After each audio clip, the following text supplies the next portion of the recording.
Hello everyone, welcome back to my channel the smart investor. So guys, अगर आप यहाँ पे देखने जाएंगे तो एक नया यहाँ पे क्या है, एसएमई आईपीओ आ रहा है। आईपीओ का नेम है एस्टोनिया लैब लिमिटेड कंपनी। ये आईपीओ ओपन होगा मई 27 को।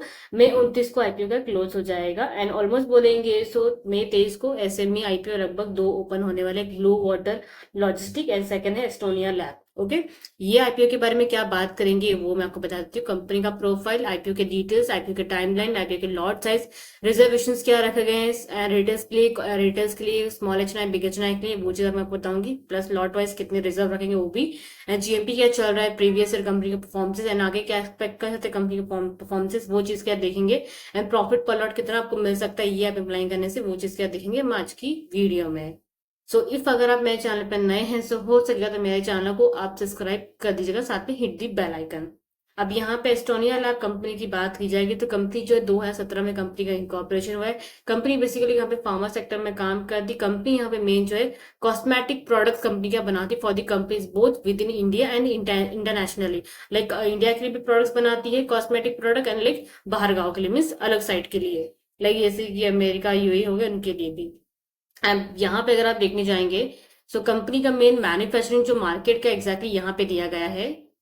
यहाँ पे अगर आप एक और चीज देखेंगे तो कंपनी यहाँ पे क्या मैन्युफैक्चरिंग करती है, मार्केट का काम करती है, variety of pharmaceutical and cosmetic product है, जहाँ पे कंपनी का इंक्लूडिंग है antibiotic, anti cold medicine and the antihistamine and the treatment of diabetes and the heart क्रोलॉजिकल इश्यूज, इन्फेक्शन एंड बोर्स के लिए कंपनी यहाँ पे के प्रोडक्ट्स बनाती है। फार्मा सेक्टर्स के लिए प्रोडक्ट्स भी प्लस कॉस्मेटिक प्रोडक्ट भी कंपनी मैंने यहाँ पे ऑफर करती है। लाइक फार्मा सेक्टर्स के कॉस्मेटिक प्रोडक्ट्स की बात होगी तो बाकी यहाँ पे कंपनी ऑफर करती है skin, tooth, hair care products in form of like gel, cream, serums, also like trading packaging of raw materials में भी कंपनी यहाँ पे क्या है सेक्टर्स में भी काम करते हैं। रॉ मटेरियल में कच्चा माल जो होता है उसका भी कंपनी का प्रोडक्ट्स है बेचती है, like for the pharmaceutical and cosmetic industries को। जैसे कि कुछ फार्मा सेक्टर्स कंपनीज हैं एंड कुछ कॉस्मेटिक इंडस्ट्रीज हैं, उनको जो रॉ मटेरियल की जो रिक्वायरमेंट होती है कॉस्मेटिक बनाने के लिए, तो वो रॉ मटेरियल जो रहता है कंपनी के पास रहता है। So वो रॉ मटेरियल ये कंपनी ना उनको लाइक बेचती है, सेल करती है। कंपनी यहाँ पे एंगेज है कॉन्ट्रैक्ट मैन्युफैक्चरिंग में फार्मास्यूटिकल एंड कॉस्मेटिक प्रोडक्ट्स में, जो कि काफी अच्छा है। एंड इनका खुद का ब्रांड भी है, glow up and the regio करके। एंड कंपनी एक और अपना ब्रांड लॉन्च करने वाली है एविजेल के नेम से, जो कि कंपनी यहाँ पे एक्सपोर्ट करती है। मेन लाइक अमेरिका में नहीं, तो गलती से निकला था। मेन का जो एक्सपोर्टिंग का काम होता है ईरान एंड दी येमेन में, इनका क्या है एक्सपोर्टिंग का काम होता है cosmetic and pharmaceutical products. Company के प्रोडक्ट एंड ऑफरिंग करती है product under the our own brand glow up skin care के एंड रिजियो फॉर दी फार्मा प्रोडक्ट। यहाँ पे चीज क्लियर कर दिया कंपनी ने ऑलरेडी कि हम भाई यहाँ पे कॉस्मेटिक प्रोडक्ट बेचते हैं, बट ग्लो अप के नेम से स्किन केयर प्रोडक्ट एंड रेजियो फार्मा प्रोडक्ट हम के नेम से हम बेचते हैं, जो कि आप मेडिसिन मेडिकल पे जाकर तो इजीली इनके प्रोडक्ट्स आपको देखने को मिल जाएगा। जो ये कंपनी ऑफर करती डाइवर्स अफोर्डेबल सोल्यूशंस के प्राइस पे, लाइक उनके मिनिमम प्राइस ही रहते हैं। Product under contract manufacturing company provide करती pharmaceutical and cosmetic product under the contract manufacturing के हिसाब से ही इनके प्रोडक्ट बेचे जाते हैं, primarily for the focusing of domestic and export market में।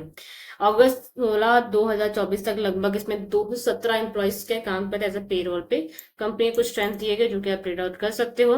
कंपनी के फाइनेंशियल्स की बात करेंगे, 22 एंड 23 में कंपनी का असेट था 52.91 करोड़ से लेकर 64.28 करोड़ का असेट जनरेट किया। एंड लास्ट दिसंबर 2024 में कंपनी ने 96.52 करोड़ के आसपास असेट का जनरेट किया हुआ है। जो कि अगर आप यहाँ पे देखने जाएंगे 22 में कंपनी का रेवेन्यू था 13.70 करोड़ का, एंड यहाँ पे कितना है लगभग 67.26 करोड़ का। सो ऑलमोस्ट बोल सकते हैं यहाँ पे लगभग हमको 30 से 35% के आसपास कंपनी का रेवेन्यू ग्रोथ हमको देखने को मिला है। एंड 24 में कंपनी ने 18.29% के आसपास रेवेन्यू जनरेट किया है, जो कि ऑलमोस्ट बोलेंगे तो हमको यहाँ पे लगभग कितना 40% के आसपास के ग्रोथ देखने को मिला कंपनी के रेवेन्यूज के अंदर।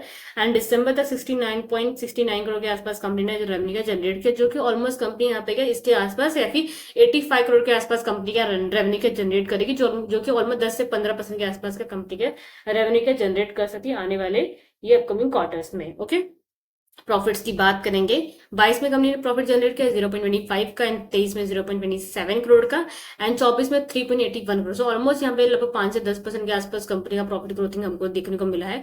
लास्ट जो दिसंबर 24 में लगभग 4.10 करोड़ के आसपास, मतलब समझ जाइए कि 5 से 6 करोड़ के आसपास कंपनी का प्रॉफिट जनरेट करेगी एट दी अपकमिंग क्वार्टर्स में। ओके। नेटवर्क कंपनी का 17.28 का, बोरिंग्स कंपनी का यहाँ पे देखेंगे सो 49.48 का, जो कि रिजर्व सरप्लस कंपनी का 956 का है। अब यहाँ पे तीन चीजें दी गई। नेटवर्क कंपनी का देखो 17.28 करोड़ का, जो कि ठीक ठाक दिया गया है।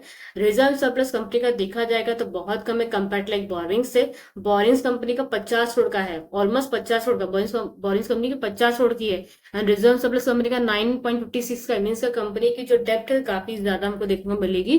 कंपनी का मार्केट कैप है 141.90 करोड़ का। केपीआई की बात करेंगे, आरओई कंपनी का 37.86% का है, आरओईसी कंपनी का 22.95% का, जो कि अच्छा खासा दिया गया है। कंपनी के पर डेप्ट 2.60 करोड़ का काफी ज्यादा है। रिटर्न नेटवर्क कंपनी का 31.83 करोड़ का है। पैट मार्जिन कंपनी का 4.75 का। प्राइस टू बुक थोड़ा मुझे हाई लग रहा है बिकॉज 8.57 का दिया गया है, जो कि मिनिमम 5 रहना चाहिए, 5 के नीचे रहना चाहिए। ओके। अब यहाँ पे ईपीएस इसका 4.93 का, पोस्ट कमिटी मार्केट 5.20 का, जो कि पी यहाँ पे 27.36 का दिया गया, पोस्ट कमिटी मार्केट 25.95 का, जो कि अगर इसके सेक्टर्स के काम, इसी सेक्टर में जो कंपनीज काम कर रही है, इनका 70 से 60 से 50 के ऊपर दिया गया है, जो कि ऑलमोस्ट बोरिंग कंपनी का 25 का ही दिया गया। कंपनी काफी कम वैल्यूएशन पे एग्जैक्ट लेके आईपीओ लेके आ रही है। अब यहाँ पे ऑब्जेक्टिव्स की बात करें, कंपनी हमें क्या फंडिंग यूज करने वाली एक्सपेंसिव पर्पस के फॉर द इंक्योर toward the registration of the Bolivia South America में, जहाँ पे कंपनी लगभग है 12.90 मिलियन के आसपास कंपनी क्या फंड यूज करेगी, यहाँ पे दिया गया है। नेक्स्ट यहाँ पे देखेंगे जो कंपनी ने दिया हुआ है कि कंपनी पे क्या परचेस एंड इंस्टॉलेशन करने वाली प्लांट मशीनरीज का फॉर दी ऑर्मेंट प्रोडक्शन के लिए for the purpose of export and accommodation with the international standard and the protocol के, जहाँ पे कंपनी का second floor of existing premises के कंपनी क्या करेगी इंस्टॉलेशन का, जहाँ पे कंपनी का 52.34 मिलियन के आसपास क्या फंड यूज करेगी कंपनी। साथ में company advertising, marketing and brand building का काम भी करने वाली, जहाँ पे लगभग लाइक जो कि फार्मा सेक्टर्स की जो प्रोडक्ट्स हैं प्लस लाइक कॉस्मेटिक्स, उसमें एडवर्टाइजमेंट में यूज करके पैसा कितना 49.52 करोड़ के आसपास। साथ में कंपनी इन्वेस्टमेंट एंड भी करने वाली for the procuring of hardware and software के लिए लगभग 6.84 मिलियन के आसपास।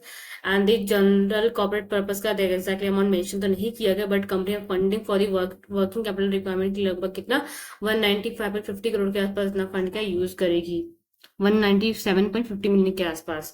सो एग्जैक्टली कंपनी ने मेंशन किया गया है, तो डेफिनेटली जिस तरीके से इसने बोला हुआ है, सो आई डोंट थिंक सो कि कंपनी का प्रॉफिट ग्रोथ हमको देखने को मिलेगा, नहीं मिलेगा। डेफिनेटली आपको आईपीएफ में अप्लाई करना चाहिए, बट जीएमपी वगैरह कैसा क्या रहेगा वो भी देखेंगे, देन आपको आईपीओ अप्लाई करना है कि नहीं करना वो मैं आपको बताऊंगी। ओके। अब यहाँ पे देखेंगे इसका होल्डिंग है 98.42% का। इसमें होल्डिंग है promoter Ashish Gulati, these companies promoter. Reservation इनके यहाँ पे दिए गए 50%, 35%, 15% का रिजर्वेशन दिया गया है। अब यहाँ पे लॉट में आपको बता देती हूँ मैं।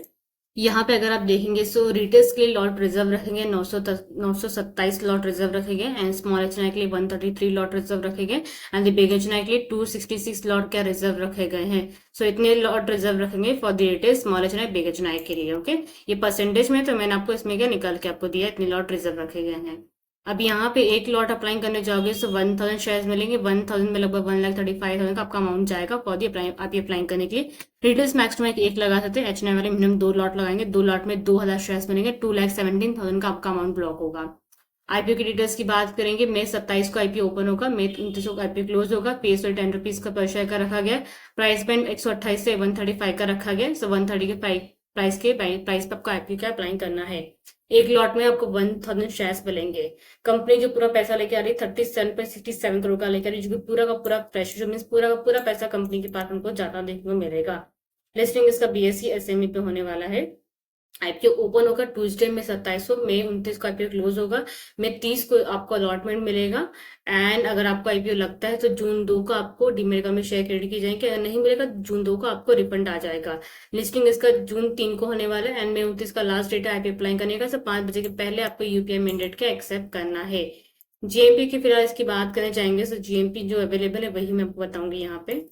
सो फिलहाल अगर आप यहाँ पे देखने जाएंगे सो जीएमपी अवेलेबल इसका नहीं है। सो जैसे ही जीएमपी इसका अवेलेबल रहेगा सो टेलीग्राम पे आपको अपडेट क्या मिल जाएगा, जो कि टेलीग्राम का लिंक जो मैंने ऑलरेडी डिस्क्रिप्शन में क्या मेंशन करके क्या आपको दिया गया है। सो गाइस वीडियो को लाइक शेयर जरूर कीजिएगा, साथ में चैनल सब्सक्राइब करना मत भूलिएगा। Thank you.